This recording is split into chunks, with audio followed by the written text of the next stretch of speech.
Welcome to the LDN radio show, brought to you by the LDN Research Trust. I'm your host, Linda Elsegood. I have an exciting lineup of guest speakers who are LDN experts in their field.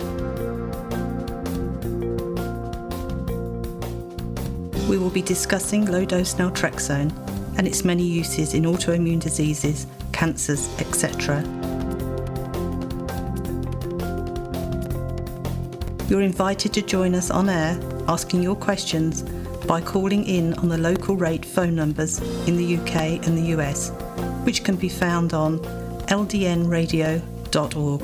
Thank you for joining us.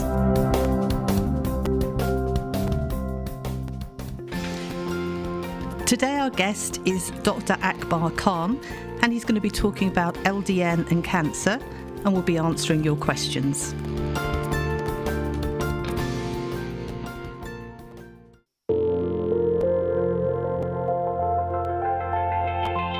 Medical cancer centres in Toronto, Canada are at the forefront of cancer prevention and treatment. They have developed numerous innovative programs backed by science with a goal to bring advanced cancer strategies to you. Learn more about Medicor's approach and therapies at medicorcancer.com or call +1 416 227 0037.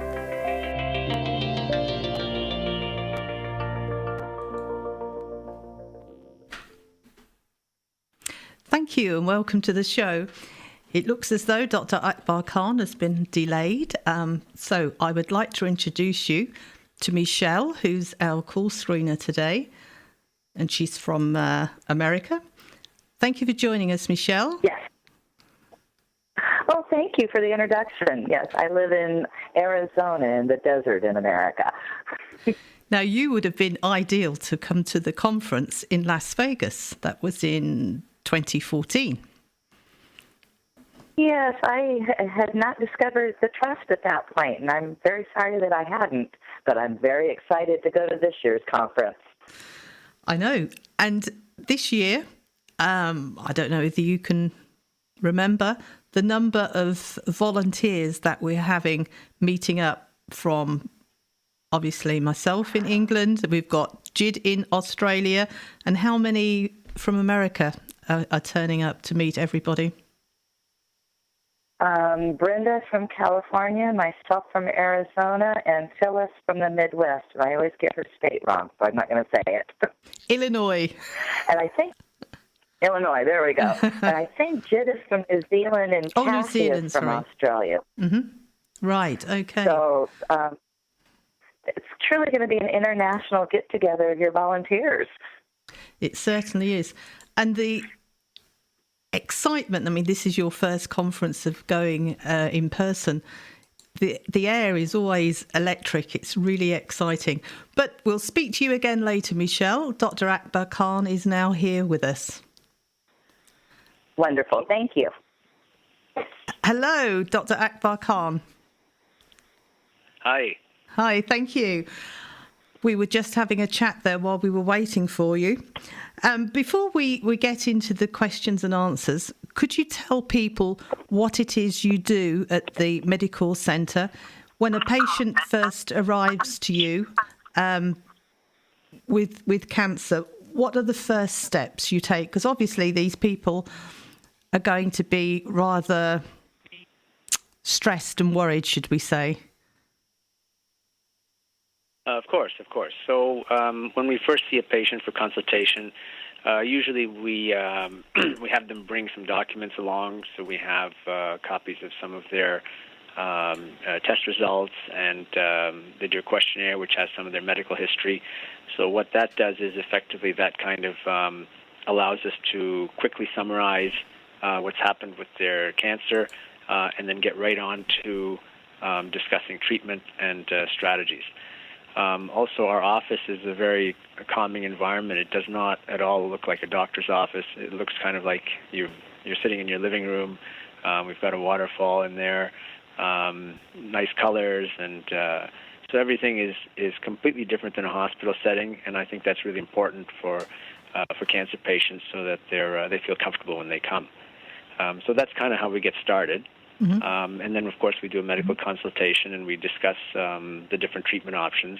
And just to mention, all the treatments that we do in our clinic are all gentle, non-toxic type of treatments.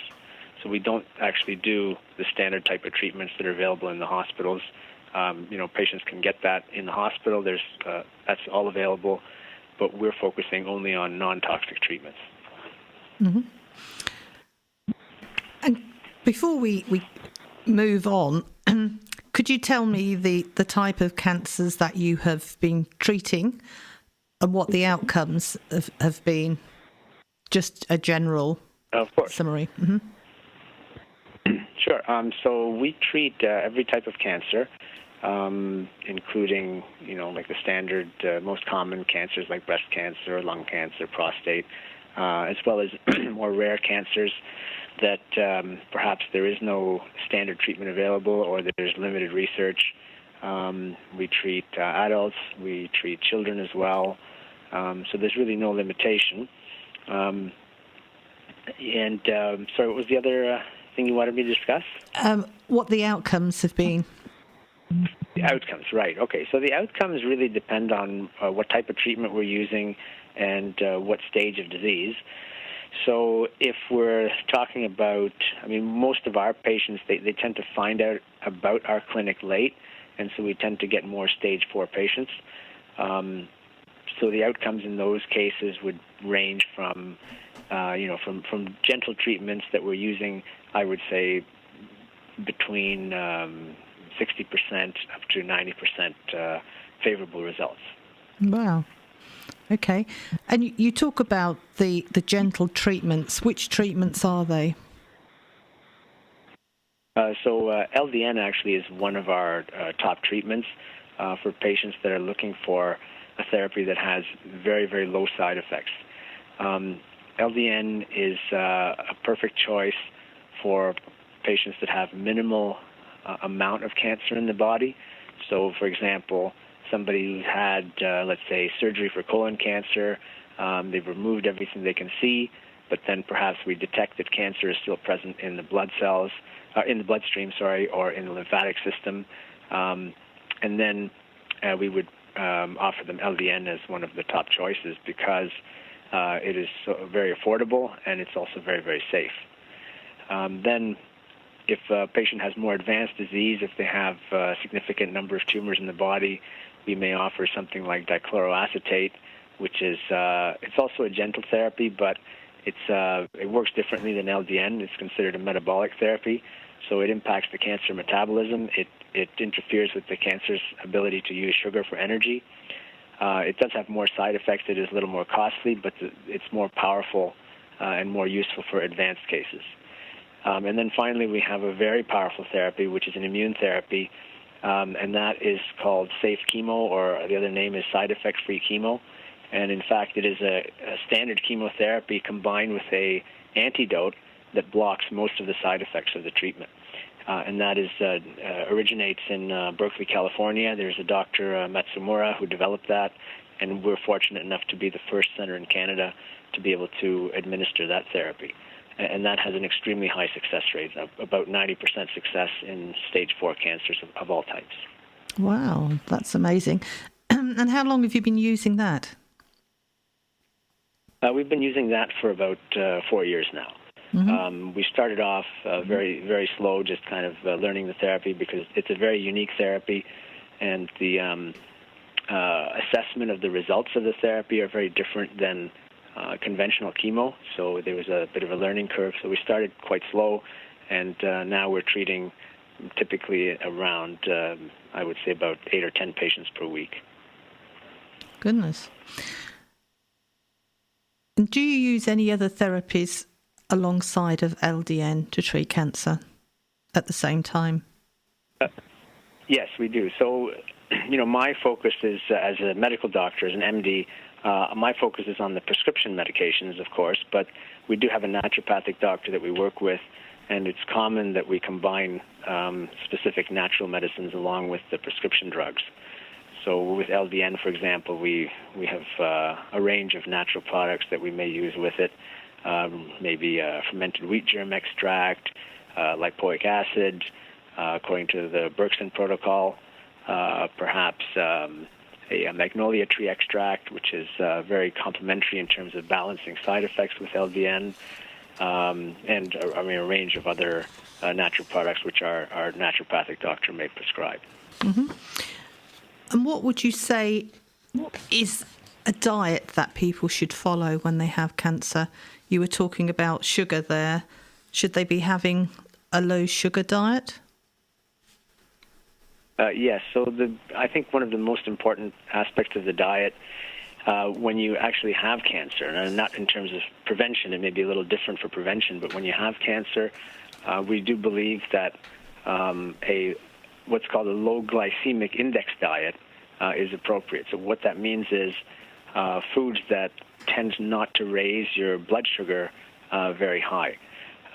So certain foods, like let's say foods that may be rich in simple sugars or processed sugars, they tend to spike the blood sugar high, and the body responds to that with a surge of insulin to bring the sugar level back down. So that is considered not ideal for a cancer patient for two reasons. One is that sugar or glucose acts as a growth factor for cancer cells.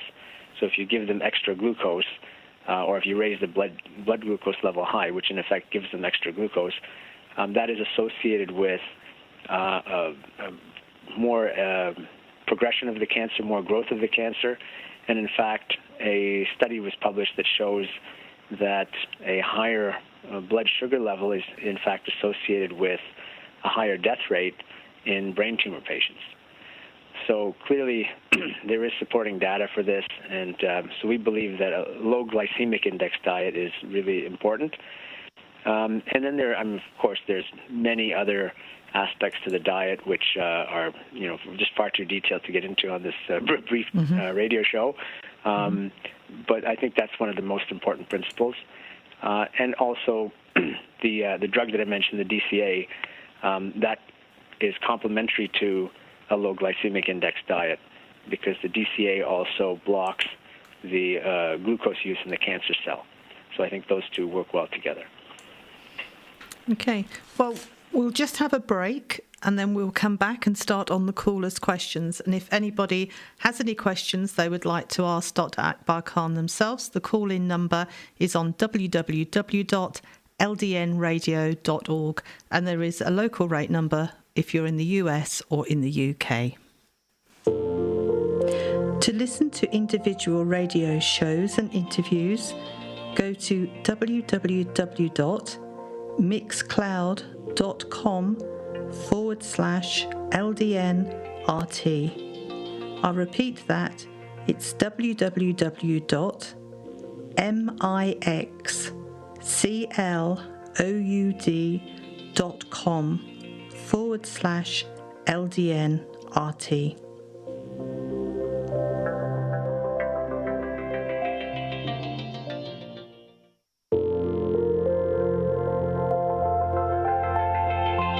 Medical cancer centres in Toronto, Canada are at the forefront of cancer prevention and treatment.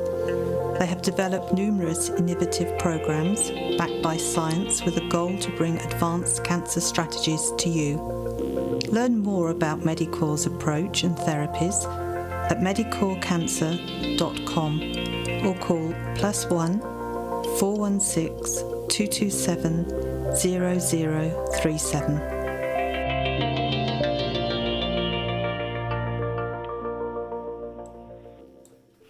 Welcome back. So I have already given Dr. Akbar Khan a list of questions that callers have sent in. Would you like to start to answer some of those questions for us? Sure. So we have a lot of questions. Maybe could you tell me how much time I have, and then I can try to divide the time up properly. Okay, you have 40 minutes. Okay, well, that's not bad. So let me have a look here.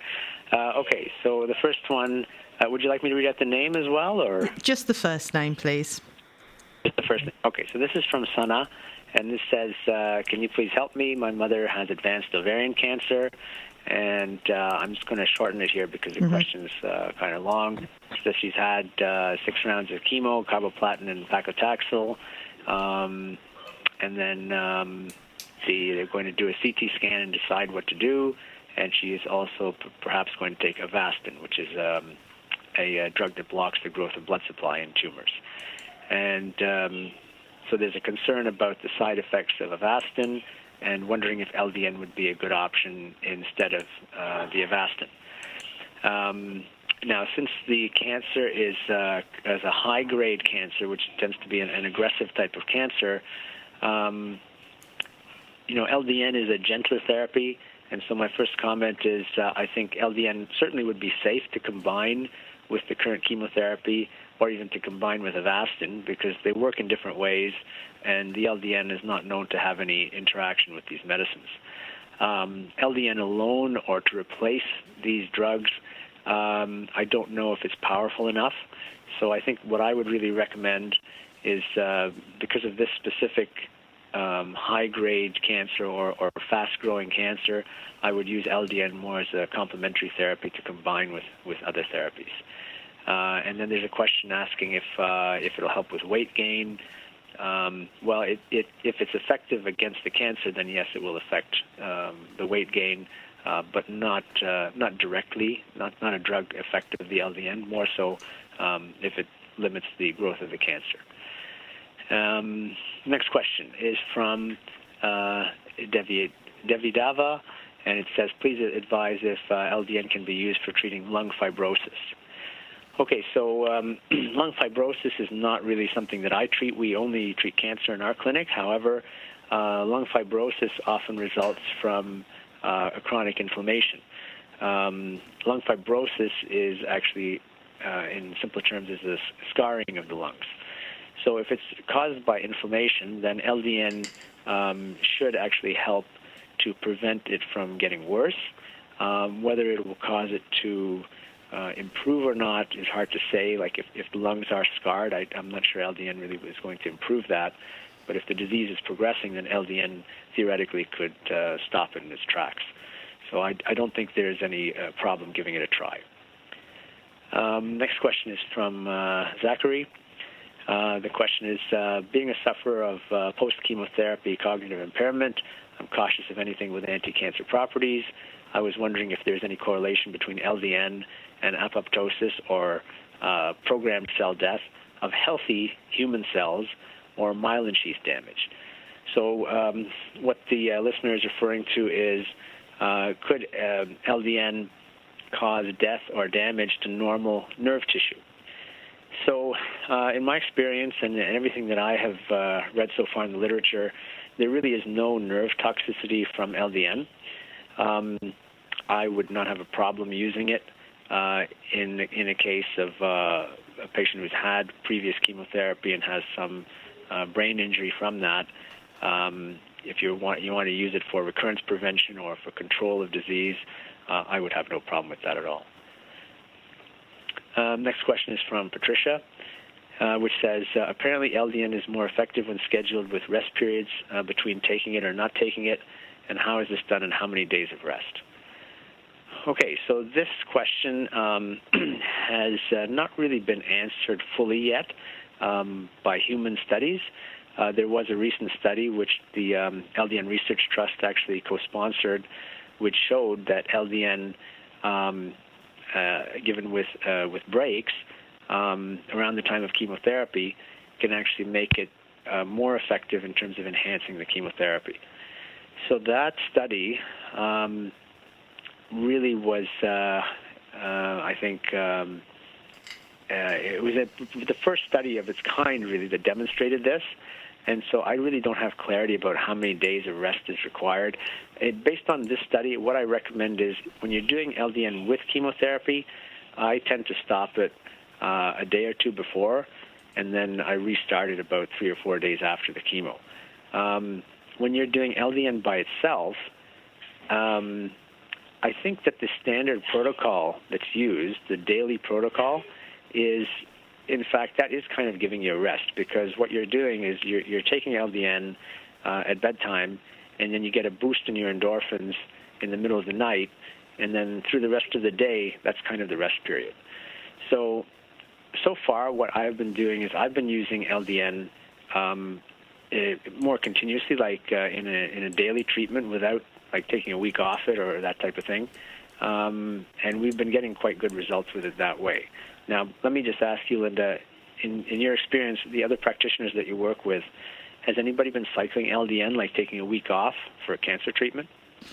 No, but Professor Angus Dalgleish, who's also going to be coming to the conference, he helped with the study with Dr. Wei Lu, and my understanding, and I may have it wrong, but my understanding was that in the laboratory it showed that once the LDN and whatever else they were using high doses of vitamin D as well, once they had the cancer cell in remission and it wasn't multiplying anymore, they could actually, with pulse dosing, cause cell death. So the cancer cell died. And my understanding was that they were using it 2 days on, 2 days off, but they didn't do the pulse dosing until the cancer was in remission.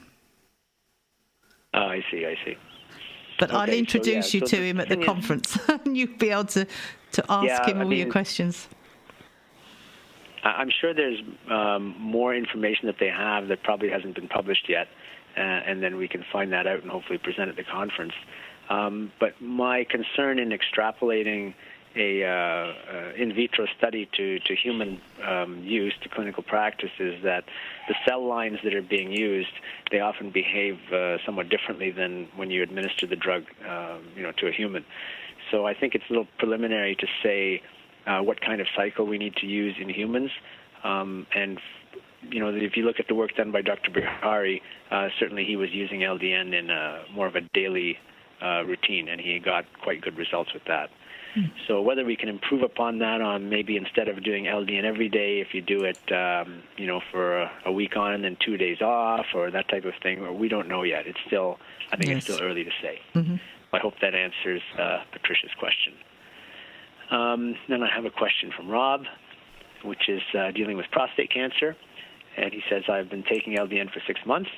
The only treatment I have had is transurethral hyperthermia, which is a heat treatment, and external hypothermia.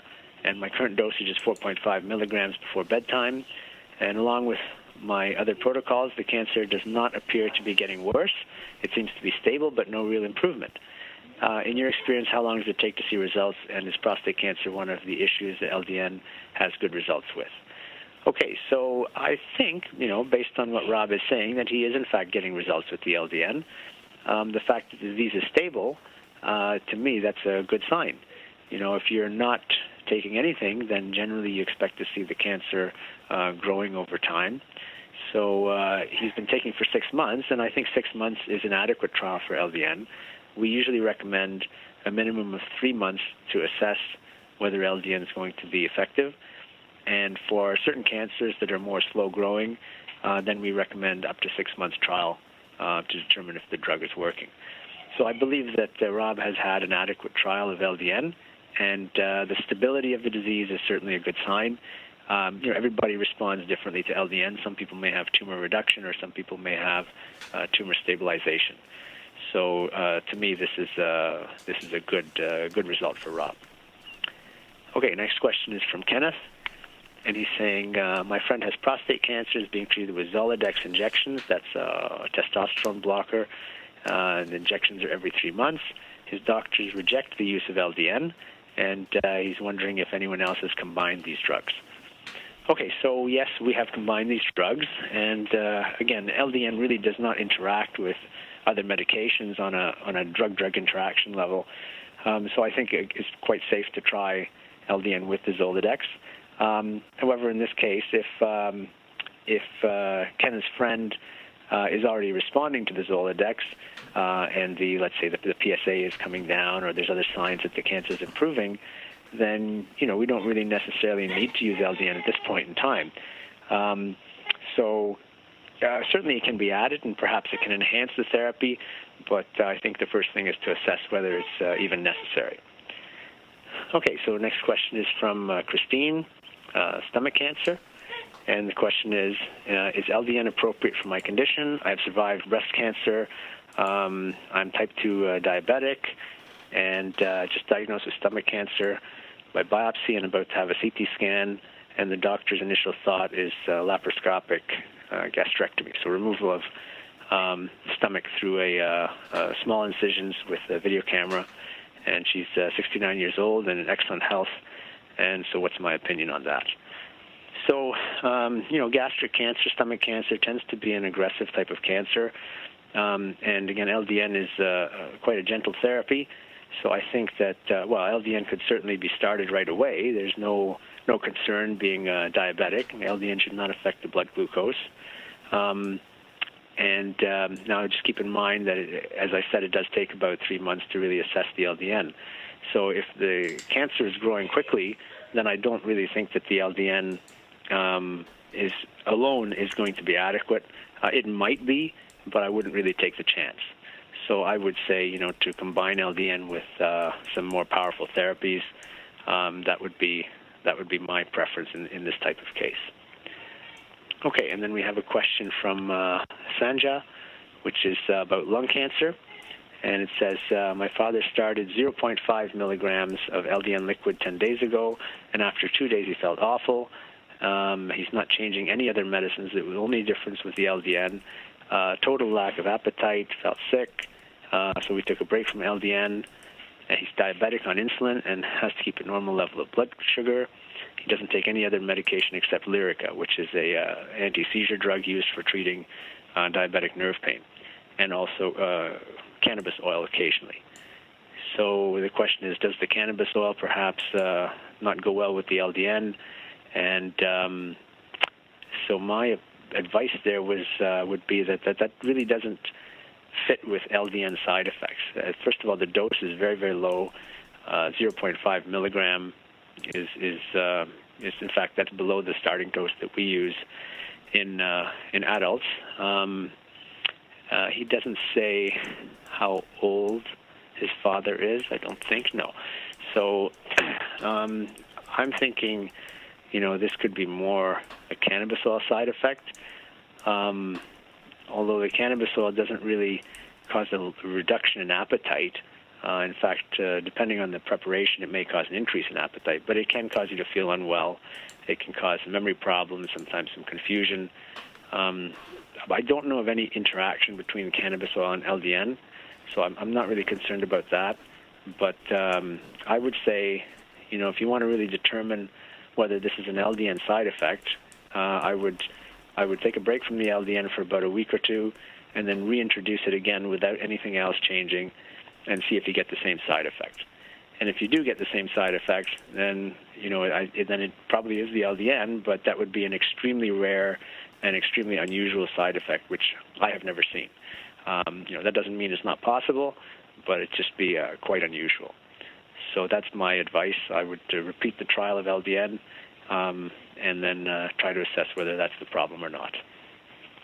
Okay, so then we have a question from Daniel, which is about uterine cancer, stage 4, and prostate cancer.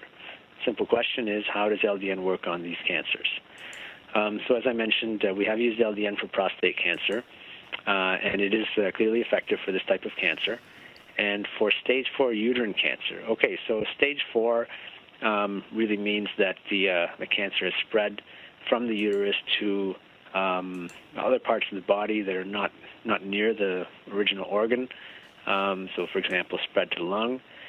So I find that the stage of the cancer is not as important as how much disease is in the body. So if it's stage 4 uterine cancer and there's a couple of tiny spots, let's say in the lung, that are maybe, a few millimeters in size, that would be stage 4. Also, a stage 4 would be if there's, a 10-centimeter tumor in the liver. So there's a big difference between those two stage 4s.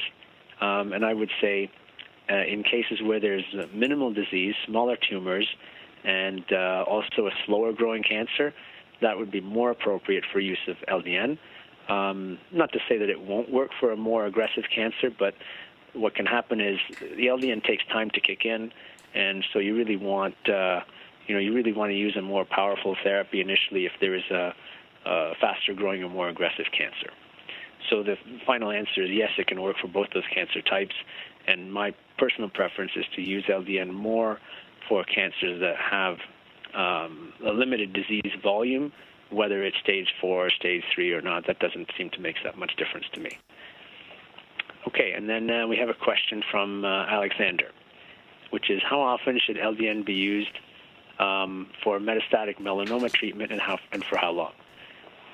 Okay, so we have used LDN for melanoma as well. I just use it on a daily schedule. I don't necessarily give breaks unless the patient's on chemotherapy as well. So for melanoma, I would just take the LDN on a daily treatment routine, starting with maybe 2 or 3 milligrams at bedtime, and then trying to work up to 4 or 4.5, depending on side effects on sleep and so on. And again, a minimum of about 3 months of therapy to really assess. And now Alexander doesn't say where the cancer spread or if there's actually visible cancer on a scan, or if there's a blood test that shows a problem. So we really need a way to assess the cancer, of course. So then LDN can be given, and then the testing can be repeated after 3 to 6 months.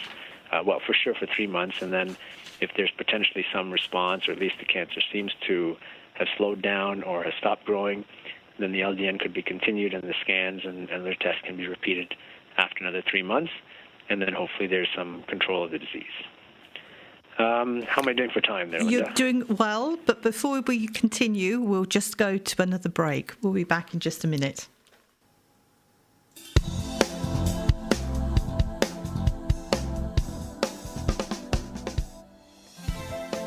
The LDN 2017 conference will be held in Portland, Oregon, in the US, 22nd to the 24th of September.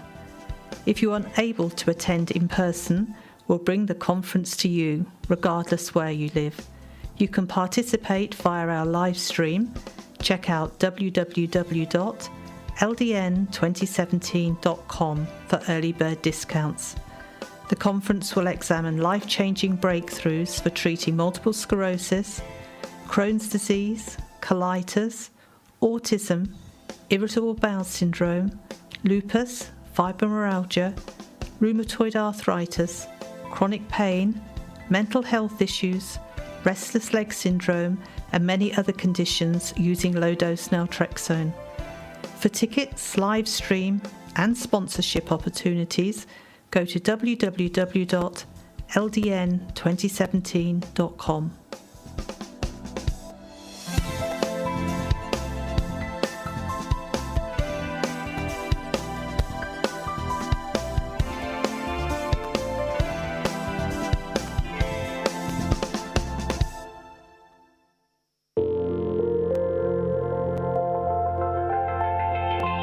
Medical cancer centres in Toronto, Canada are at the forefront of cancer prevention and treatment. They have developed numerous innovative programs backed by science with a goal to bring advanced cancer strategies to you. Learn more about Medicor's approach and therapies at medicorcancer.com or call +1 416 227 0037.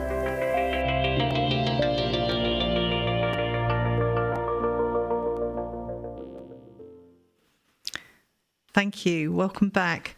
Before you get back to some more of the questions, and you'll have about 20 minutes left to do that in, what can people do if, this is a question that I'm being asked a lot, if there's cancer in the family, what can somebody do to help prevent them getting cancer?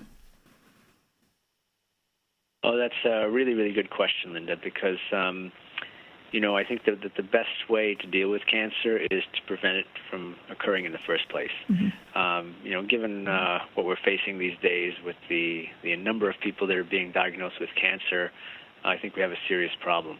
We're not able to keep up with all the new cases of cancer, and there is no, single cure yet for advanced disease. early stage disease, various cancers, yes, they can be cured, but often we don't find them early enough. So there's a couple of problems here. One is the rate of cancers that are occurring. It keeps increasing, and so there's something we need to do to fix that. And then also, if we can detect the cancer very, very early and catch it when it is in fact curable, that's another angle of attack. So what we have done is we've started a new prevention program at our clinic. We used to focus on treatment, gentle, non-toxic treatment, and now we're focusing both on prevention and treatment. So there's 5 key areas that we have decided to focus on, which we think are the top priorities for cancer prevention. Number 1 is actually vitamin D. I believe that's one of the most important things that people can do to help protect their bodies against cancer is to take an adequate amount of vitamin D.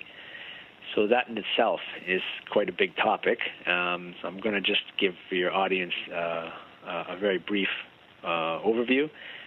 The guidelines that are put out by governments are generally telling people to take about 1,000 units or maybe 2,000 units of vitamin D per day.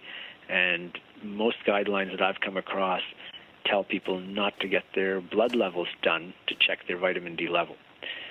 So what we believe is actually the opposite to that, and what we are recommending is based on quite a large number of published studies, and we're kind of wondering why the guidelines are so far behind here, because the studies are showing that people should be checking their blood levels. This is absolutely critical, and the dose of vitamin D that people need to get their blood levels into a reasonable range are actually quite high. So they may range from 2,000 or 3,000 units a day up to maybe even 15,000 or 20,000 units per day. If you ask your family doctor about that and you say, I heard the LDN radio show and the doctor's saying I should take 5,000 units a day of vitamin D, your family doctor may tell you you're crazy or the doctor's crazy. But I'm not crazy. The literature is there. And in fact, if you check your blood level, you will know if you're getting an adequate dose of vitamin D. So this is one of the biggest things that people can do. We're finding in our practice, I would estimate about 90 to 95% of patients who have been diagnosed with cancer have a mild to severe deficiency in vitamin D. And the first study actually has just come out, I think it was about a month ago, that was a prospective clinical trial that specifically looked at vitamin D in cancer prevention. And that trial showed that vitamin D, in fact, does prevent cancer, and it's proven now. So all the critics before that said, no, we never had a trial, it was only observational data, which is we had a lot of observational data before which inferred that vitamin D was preventative for cancer. Now we have the first clinical trial that specifically asked that question, and the question has been answered. So I think it's quite clear. So I recommend that everybody get their vitamin D blood level done, and the target level for adequate cancer prevention, I would say try to keep your level up to the upper end of the range as opposed to the lower end of the range, because the ranges that the labs specify are actually quite wide, and I think a lot of people at the low end of the range, they're just not getting enough. Just by way of example, I checked my own blood level about 4 years ago, and I found that I was just at the bottom end of the normal range, and I have a lot of allergies. So I started taking vitamin D 10,000 a day, and I had about a 90% reduction in my allergies. I threw away some of my allergy medications, so I continued to take the dose of 10,000 a day, check my blood level, everything was good. And then I can't remember why, but I decided, let me try more. So I increased to 15,000 units a day, and again, I checked my blood level. And now my blood level is kind of at the top end of the range. Now, this is just me. I'm not recommending this for everybody, but my blood level was at the upper end of the range, and I would say now my allergies are about 98% gone. It's remarkable. Like, I used to need eye drops every day because my eyes were itchy and red and watery. I've thrown them away. I haven't used them for over a year. I mean, really, it's remarkable.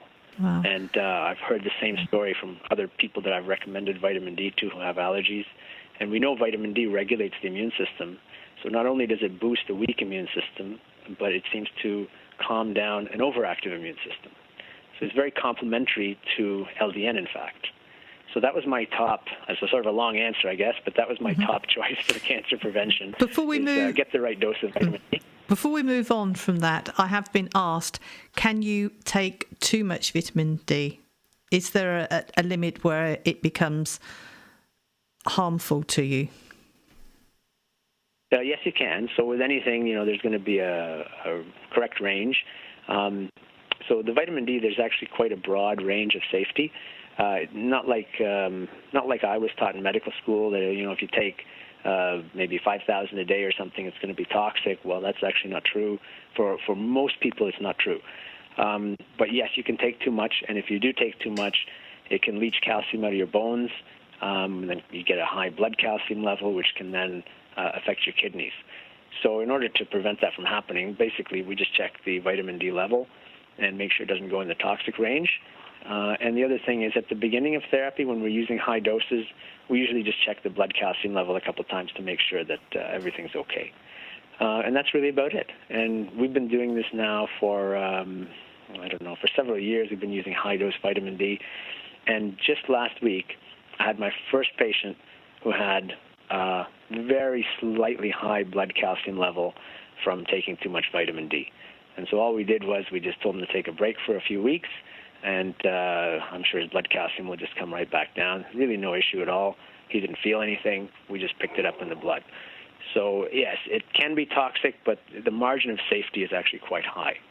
And if you just follow my advice to get your blood level done regularly, which means, usually every month or two to begin, and then once the level is stabilized, then you can check your blood level every 3 to 6 months, or, if you're very stable, even once a year.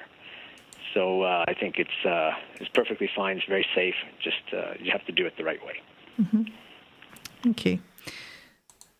Okay, so that was my top pick for cancer prevention. Mm-hmm. Also high on the list is, in fact, LDN.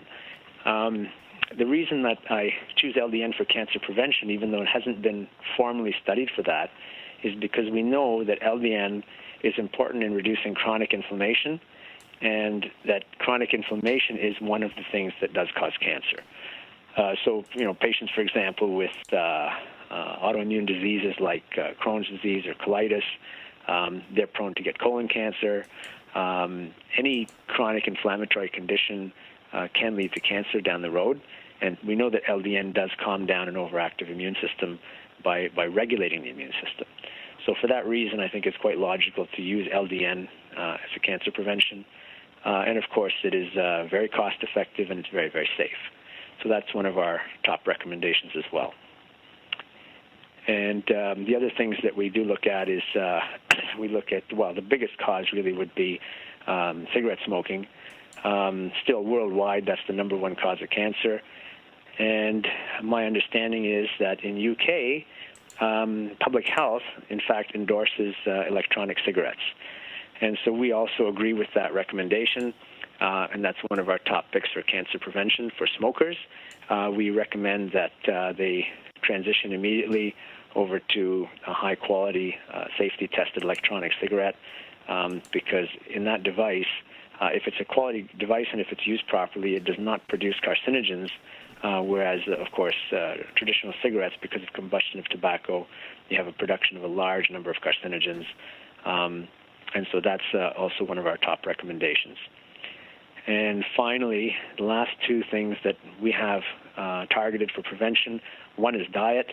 And as I probably mentioned on the last radio show, I personally am not the expert in that, so we have both a naturopathic doctor and a certified nutritional therapy practitioner who work with us, and they are working with people on their diet. And the final thing is, I'll just mention briefly, is ultra-early detection. There's a blood test that's now available through a lab in the United States that can pick up cancers earlier than most other tests that are currently available. And the blood test can pick up about 25 different cancers with a single tube of blood at a size of a tumor of as low as 1 to 2 millimeters, which is so small that you can barely see it on a CT scan, for example. So this is the other thing we're recommending is ultra-early detection, especially for high-risk people, to get this blood test done. And it's a blood test for a protein called ENOX2, and the trade name for the test is Oncoblot. That's available through an American lab, and I believe it's available in UK now, although I'm not 100% sure. They may have a distributor in Europe. Mm-hmm. So that's something that people should be looking at. So this blood test, is it expensive? And in America, is it covered by insurance, or is it a private blood test? Right now it's private. Yeah, it's private because we're just waiting to get FDA approval for it. So they have approval to use it in humans in clinical practice, but FDA approval is required before insurances will cover it. So they're just collecting more research data to solidify their initial data, and then they'll be submitting a application to FDA for approval. And I believe once that gets approved, then insurances will cover it. And the current price in the U.S. right now, just for the test alone, is about $850 US. Plus there's blood draw fees and physician fees. In Canada, it's about $1,700 Canadian on average. Of course, there's a difference between the Canadian and the U.S. dollar. Our dollar is not as valuable, and that's a bundled fee, including all the blood draw and the counseling and everything that goes with it. And but your readers would have to check, or your listeners, sorry, would have to check and see if it's available in UK at this time. There is a website. If they just type Oncoblot, ONCOBLOT, I'm sure they'll be able to come up with the website on Google, and they can see if it's available in UK. Mm-hmm. Thank you. Well, we do actually have listeners globally, so whether it's Europe or Australia, New Zealand, I would still recommend them Googling just to see if it's available in their area. Now, how would you recommend that somebody who has been diagnosed with cancer, if they are looking for an open-minded practitioner that will use alternative therapies, including LDN, how would you go about finding the right doctor for you? Oh, wow, that's a tough question. I think this is the biggest problem right now. Well, at least in Canada, doctors are really afraid to venture outside of the traditional type of therapy. They're afraid of discipline from the physician regulating body. They're probably in Canada not so much afraid of a lawsuit. Maybe in the U.S. it's more litigious society. They're more afraid of lawsuits. But in Canada they're afraid of being disciplined. And I'm hearing that in UK it's kind of similar. Would you say that's fair? Yes. Mm-hmm. Yes? Yes. So I think that's the big issue because, you're doing something that's not really standard and not a lot of doctors are aware of it or would necessarily endorse it. So if there's ever a complaint, then the physician could be hung out to dry, as they say. So my opinion is if you're looking for a practitioner that's open to, leading-edge, non-traditional therapies and approaches to cancer or autoimmune disease, I usually recommend to look for a naturopathic doctor first because they're already open to this, and this is kind of normal for them to use, cutting-edge approaches like LDN or natural medicines and so on, and vitamin D also. They're experts in that. So that's what I recommend. Find a naturopathic doctor, and they may also then have a connection with a medical doctor. They may know somebody. We, as an example, we're connected with over 100 naturopathic doctors across Canada that we work with regularly, and I think that's really a good place to start. So that's what I'm going to recommend to your listeners. Mm-hmm. I know that you're probably not limited to people being in Canada. If there was anybody listening outside of Canada and they wanted to have an appointment to come and see you, are they able to do that? Do you take patients from outside of Canada? Oh, yes, we do. I don't always ask them to travel that far to come and see me, but we certainly will do that. And we also do telemedicine consultations, so really to make it easier for patients so they don't have to travel. And we do that for cancer as well as we can do that for immune disease as well. Okay. So it doesn't matter where in the world they live, is that right? Yes, that's correct. Fantastic. Okay. So anybody out there, if you want to have a consultation with Dr. Akbar Khan, you can go to his website, medicor.com, I believe, isn't it? And the details are there. Yes, it is. Yep. So that's one way of getting the answer straight from the horse's mouth, as we say over here. I don't know whether you say that in Canada, but yes, we do. You do. Okay. Because you're... I have 3 more questions. Okay. I don't know if we have time. Yes. Okay. Do we have time? 6 minutes. Okay, good. So let me go through these quickly just to make sure that your listeners aren't left out here. I have a question from Jamie, which says, I have rectal cancer metastasized to the liver, adenocarcinoma. Just asking about the dosing of LDN. Is it 4.5 milligrams daily? And yes, that's the correct dose, but usually I recommend starting a bit lower just to make sure your body gets adjusted to it and then trying to work up to 4.5. Should it be taken at bedtime? Yes. Any brand recommended? Well, it's not brand name because it's specially compounded by the pharmacy. So they're going to get probably raw naltrexone powder from their supplier, and they're going to compound it into capsules that are, whatever strength that you need, like 3 milligrams or 4.5, or like for us, we often use 1 milligram capsules to allow patients to adjust the dose. And then should I take vitamin D, 5,000 units to 10,000 units? The answer is yes. Just make sure you check your blood level for vitamin D and check your calcium level at the beginning of therapy. And does alpha-lipoic acid help? I would say yes, you can combine alpha-lipoic acid.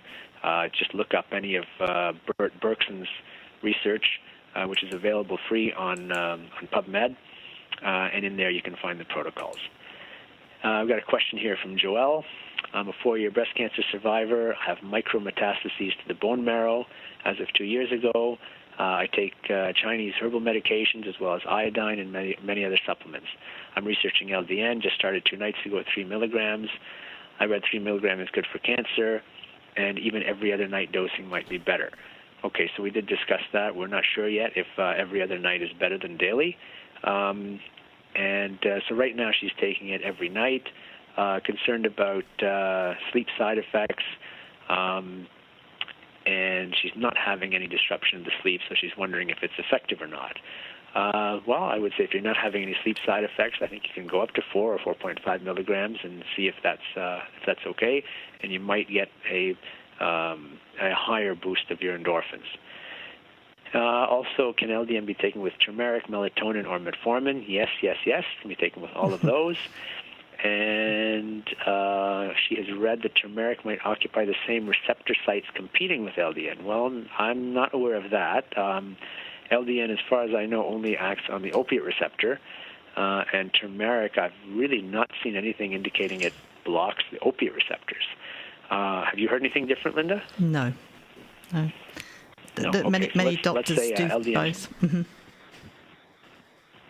Sorry, what was that? I said there are other doctors that use both. That use both. Okay, good. Yeah, that's what I would say. They really should not occupy the same receptor site, so I believe that they should be used or could be used together. And it says, I have read that alpha-lipoic acid helps with LDN, yes. And there's a question of whether it can be taken with mercury if you have mercury fillings. Yes, there's no problem. Alpha-lipoic acid is a chelator of heavy metals, so in fact, it should be very good to take with mercury fillings, and if there's some mercury in the body, perhaps it will help remove that. So no problem there. I would say yes to LDN. And final question. I am a bladder cancer patient in Canada. I have a highly recurring tumor for just over 6 years. I've had numerous TURBTs, which is removal of the cancer surgically, and 4 rounds of BCG, which is an immunotherapy, which did not seem to affect the tumors. I've been doing 3 milligrams of LDN for 7 months alongside 75,000 milligrams of vitamin C IV, ozone IV, baking soda, and I'm under the care of a naturopathic doctor. And my last cystoscopy was January 2017. I had a 2-centimeter tumor. I normally have 3 to 7 smaller tumors, so I thought 1 is good. Well, if it's an improvement over your usual, then it does sound good to me as well. I did not have a TURBT or removal of tumor this time, and my next cystoscopy is at the end of May. I have passed some blood in the urine since November with this tumor, but now my urine has been clear for 5 weeks. What can I expect at my next cysto? Shrinkage and possibly disappearance. Well, so far it sounds like there's an improvement over the usual, which if you're comparing to previous, and normally you have 3 to 7 tumors every time you have your cystoscopy, and now there's only one. That certainly sounds favorable. With 7 months of LDN, I think that's certainly an adequate trial. I'm not sure if you really would expect even better results next time, so I would say I would expect very similar results. But certainly you can combine something else with the LDN to try to enhance it. I did mention high-dose vitamin D before. I think that would be applicable in this case. You just have your naturopathic doctor check your blood levels. I also would consider perhaps curcumin, which was mentioned by the last lady that asked the question. And I would consider magnolia tree extract, which is nice because it helps with sleep, so it can complement the LDN, and it also is anti-cancer. I would consider a fermented wheat germ extract. We've had good experience with that. That's an immune therapy. It's now available in a high-strength formula, which is just 2 capsules a day. And Reader also says that my urologist wants to remove my bladder, even though my results have always been non-aggressive. He's written 2 letters to my GP, who wrote the 1-year LDN prescription saying I was not taking his advice for removal of the bladder, and now my GP won't increase my LDN. Is 3 milligrams sufficient?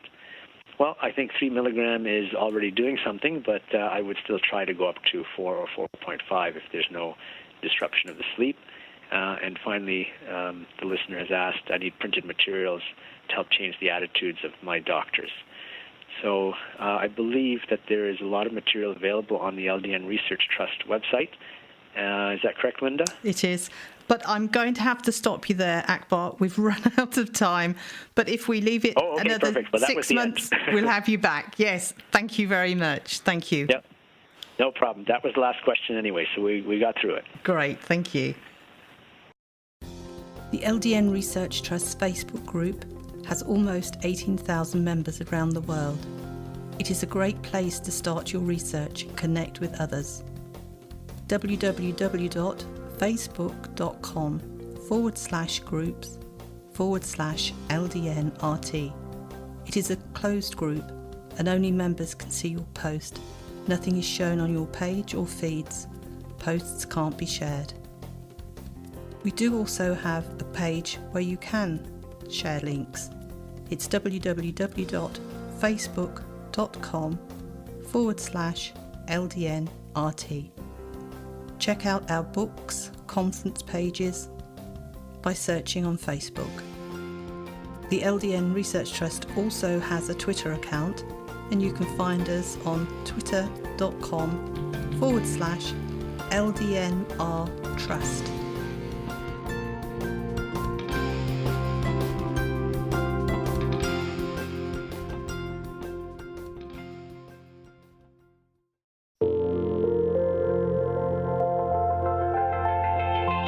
Medical cancer centres in Toronto, Canada are at the forefront of cancer prevention and treatment. They have developed numerous innovative programs backed by science with a goal to bring advanced cancer strategies to you. Learn more about Medicor's approach and therapies at medicorcancer.com or call +1 416 227 0037.